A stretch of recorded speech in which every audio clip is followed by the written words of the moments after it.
Halo, Assalamualaikum. Jumpa lagi dengan saya Putra dari Nunas Woodworking. Kita unboxing power tools lagi. Oke, masih dengan brand Kenjiro ya. Ini juga sebuah bor dari Kenjiro. Mesinnya juga brushless ya, tidak menggunakan carbon brush. Untuk tipenya adalah KJB D21-2. Ini harganya Rp510.000. Saya beli di marketplace online. Link pembeliannya saya sertakan di kolom deskripsi. Oke, tidak usah berlama-lama lagi. Langsung saja kita masuk ke pokok pembahasan.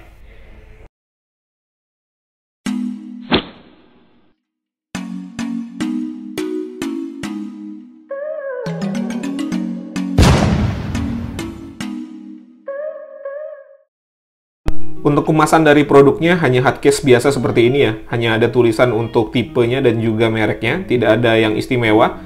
Kualitasnya biasa-biasa saja, sama saja dengan hardcase bor Cina pada umumnya. Oke, langsung saja kita buka.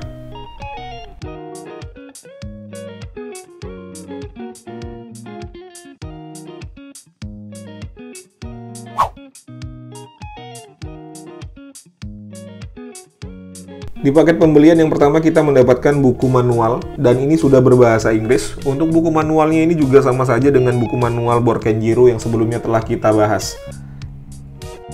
Dan seperti biasa, saya tetap mengingatkan kepada kalian bor seperti ini tidak ada garansinya. Jadi pada saat membeli tanyakan kepada penjual.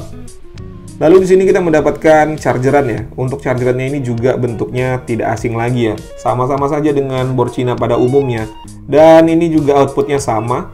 Kualitas material bahannya juga sama. Tidak ada yang menarik untuk dibahas ya. Dan di sini kita mendapatkan dua buah baterai yang bentuknya juga sama saja dengan bor Kenjiro yang kemarin. Kalau di sini kita dapat dua baterai ya. Kalau yang kemarin kan kita dapat satu, ini dapat dua. Dan untuk material plastiknya sama persis, tidak ada beda. Ya, untuk finishing sih rapih. Dan di belakang sini ada keterangan bahasa Cina yang saya nggak ngerti ya. Lalu berikutnya menu utama kita, unit bornya. Kurang lebih bentuknya seperti ini. Kalau dari bentuknya sendiri sih ini mirip ya dengan bor brushless dari JLD atau yang kemarin saya unboxing Alevix. Ini bentuknya sangat mirip, hanya beda di warna dan garis desain saja kalau menurut saya. Untuk material bahan plastiknya ini saya katakan ya biasa-biasa saja ya, tidak ada yang istimewa. Namun di sini untuk finishing lumayan rapih ya. Penempatan stikernya juga proporsional, tidak ada yang meleset. Dan untuk karetnya ini agak sedikit ngegrip ya teman-teman ya. Ini agak lumayan enak nih di tangan kalau karetnya ini ya. Tetapi sangat-sangat tipis. Jadi kalau kita megang handle-nya ini tidak terlalu berasa ya efek karetnya karena tipis itu ya. Tapi yang membantu lah ya untuk tangan yang mudah berkeringat. Dan untuk part-part yang bisa digerakkan, kita akan uji satu persatu ya. Yang pertama kita pasangkan baterai terlebih dahulu. Untuk perpindahan percepatan yang biasanya nyangkut, kita coba.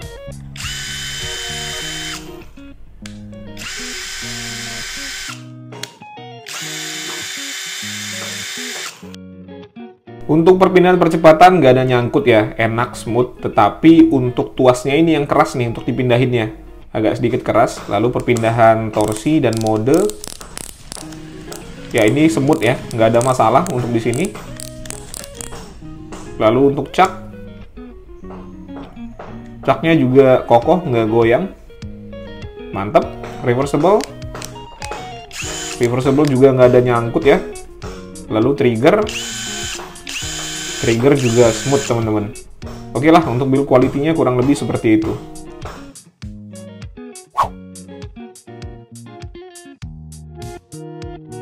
Untuk fitur kita urut ya dari atas ke bawah. Yang pertama ada dua percepatan high dan percepatan low, atau percepatan nomor 1 dan percepatan nomor 2. Lalu ada dua mode menyekrup dan juga mode mengebor. Jadi tidak ada mode hammer drill di sini ya. Tidak saya sarankan untuk mengebor tembok. Lalu untuk caknya masih penguncian dua tangan, belum menggunakan satu tangan ya. Lalu di sini ada reversible, putaran kanan, putaran kiri, dan kalau diketengahin dia akan mengunci trigger. Berikutnya ada variable speed, ada 3 variable speed di sini. Ada LED light yang sudah LED shutdown, jadi tidak langsung mati kalau kita lepas trigger. Dan ada indikator baterai di sini ya.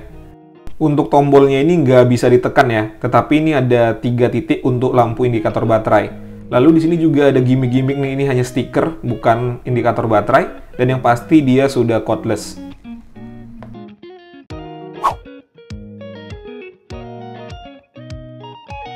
Berikutnya untuk uji spek baterainya sudah saya bongkar. Ini baterai dari Board Kenjiro ya. Dia menyatakan di sini 2 ampere hour. Ternyata baterainya aslinya itu hanya 1500 mAh atau 1,5 ampere hour. Jadi di sini dia tidak benar ya mencantumkan untuk spesifikasinya. Lalu untuk modulnya kurang lebih bentuknya seperti ini. Berikutnya kita akan uji output yang dihasilkan oleh chargerannya. Kita lihat ya, apa sama saja dengan yang lain? Di sini sudah menyala berwarna hijau, standby-nya di 0,9 watt. Langsung kita colokin ya.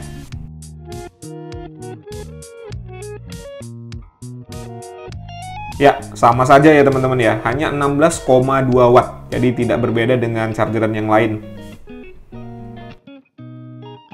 Sembari menunggu baterainya dicas, di sini saya ada bor Alevix ya.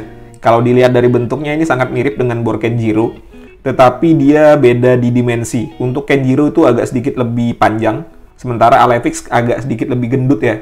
Tapi mirip, sangat-sangat mirip. Dan untuk baterainya ini sama ya teman-teman ya, jadi bisa tukar-tukaran baterai antara Kenjiro dan Alevix. Sekarang kita pasangkan ini ya, ini baterainya bor Alevix. Kita akan colokin ke Kenjiro nih. Ini menyala nih teman-teman. Iya, nyala ya. Dan sebaliknya, kita akan pasangkan bor Kenjiro, kita pasangkan baterai bor Kenjiro ke bor Alevix. Ini juga menyala ya. Di next video nanti saya akan coba membandingkan kedua bor ini, siapa yang lebih unggul. Oke, untuk baterai di sini sudah penuh ya, indikatornya sudah berwarna hijau. Sekarang kita akan coba untuk lihat voltasenya.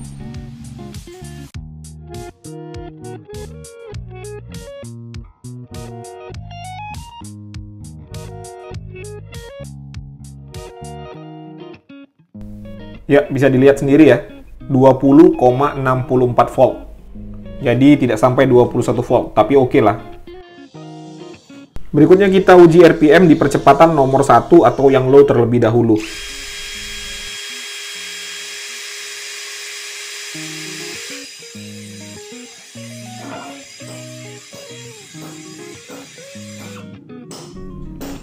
Oke, tercatat di 441 RPM. Kita ubah ke percepatan high atau percepatan nomor 2.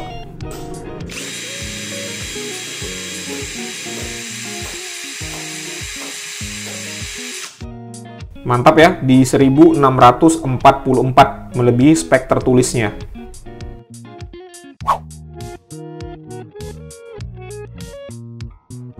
Untuk uji V-Forma, pertama saya akan menyekrup menggunakan sekrup dengan ukuran 1/4, 1,5, 2 inci, dan 3 inci seperti biasa. Medianya kayu mahoni, saya di sini menggunakan bit obeng dari Wera. Sesuai pengalaman, langsung pakai torsi nomor 17.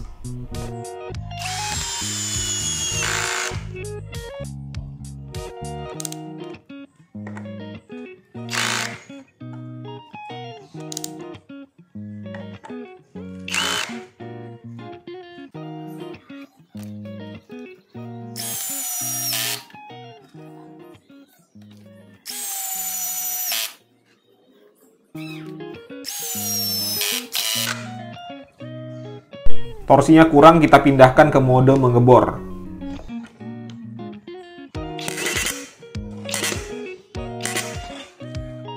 Ini ya yang gak enaknya kalau kita nyekrup pakai bor ya, apalagi tanpa braid drilling.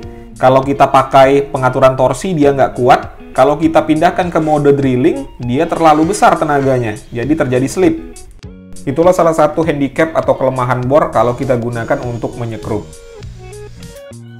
Jadi tadi yang 3 inci nggak saya lanjutkan ya, karena kalau saya paksa tadi bisa patah sekrupnya. Oke, uji coba berikutnya saya menggunakan mata bor Auger, panjangnya 230 mm, diameter 10 mm. Lalu di sini saya menggunakan percepatan yang nomor 2 ya, atau yang high, dan modenya mode drilling. Medianya adalah kayu mahoni, ketebalannya kurang lebih 12 cm.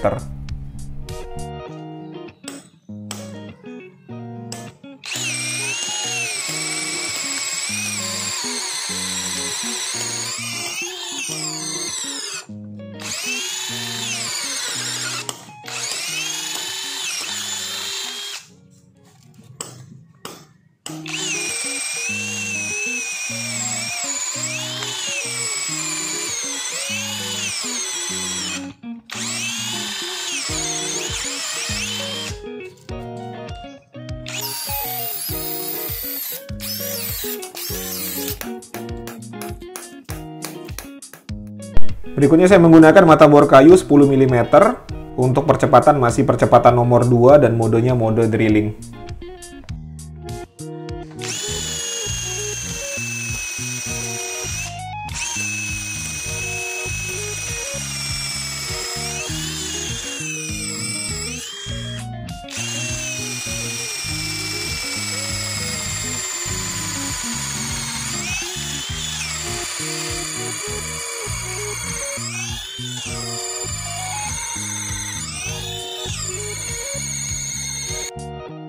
Untuk torsinya saya rasakan ini cukup lumayan ya. Berikutnya menggunakan mata bor Forstner Bit ukuran 30 mm. Di percepatan masih sama, percepatan nomor 2 dan modenya mode drilling. Medianya adalah kayu papan mahoni ketebalan kurang lebih 2 cm.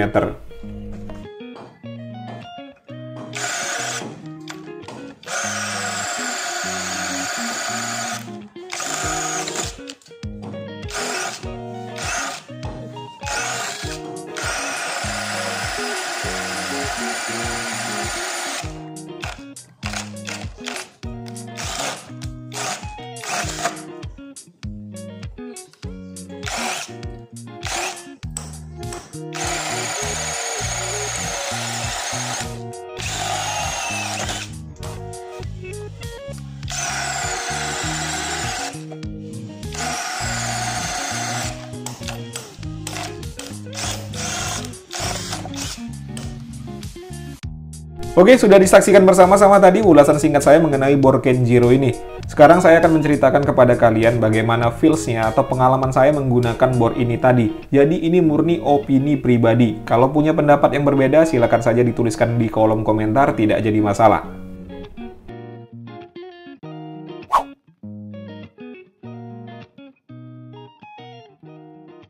Oke, yang pertama dari build quality ya. Kalau dari build quality saya nggak ada komplain, ini standar sekali ya. Untuk harganya yang 510.000 saya rasa dengan build quality seperti ini sudah pantas. Untuk material bahannya tidak jelek dan finishingnya juga rapih. Untuk fitur juga saya nggak ada komplain, sudah lumayan lengkap ya, sudah sesuai lah dengan bor-bor zaman sekarang. Ada indikator baterai dan yang lain-lainnya. Tetapi ini ya, ini tombol yang di indikator baterai ini ternyata hanya gimmick saja. Tidak bisa ditekan-tekan. Tapi ya nggak masalah ya, nggak mengurangi fungsinya. Lalu dari sisi spesifikasi, di sini dia menuliskan maksimal RPM-nya di 1450 ya. Tetapi pada saat kita uji tadi, dia overspec di 1600-an. Which is itu bagus ya untuk spesifikasinya. Tetapi minusnya di baterainya teman-teman. Di baterai dia menuliskan 2 ampere hour, ternyata pada saat saya buka tadi hanya 1500 mAh atau 1,5 ampere hour. Tapi ya nggak apa-apa ya, kita dapat 2 baterai di paket pembeliannya. Lalu untuk performa saya juga nggak ada komplain. Kalau kita lihat harganya yang hanya 510.000 dengan performa seperti ini, apalagi dapat mesin yang sudah brushless ya. Ya ini oke ya, termasuk yang udah mantap. Lalu dari sisi performa pasti ada yang bertanya nih, mana yang lebih bagus dengan Kenjiro yang kemarin? Ini ya yang ini. Kalau dari sisi performa, ini jelas ya teman-teman ya. Dari harganya juga bedanya lumayan. Kalau yang ini 800, yang tadi itu 500. Jelas yang ini lebih kuat dibandingkan dengan yang ini. Dari motornya saja sudah ketahuan ya, lebih besar motor yang Kenjiro yang pertama saya ulas daripada yang ini. Dan untuk baterai, keduanya ini menggunakan baterai yang sama ya. Oke teman-teman ya, mungkin itu saja yang bisa saya sampaikan tentang bor Kenjiro ini. Kalau ada pertanyaan seperti biasa, dituliskan saja di kolom komentar. Kalau ada kritik dan saran juga boleh. Jumpa lagi di konten-konten saya berikutnya. Jangan lupa subscribe agar tidak ketinggalan informasi tentang tools-tools terbaru. Semoga kita semua tetap sehat. Assalamualaikum warahmatullahi wabarakatuh.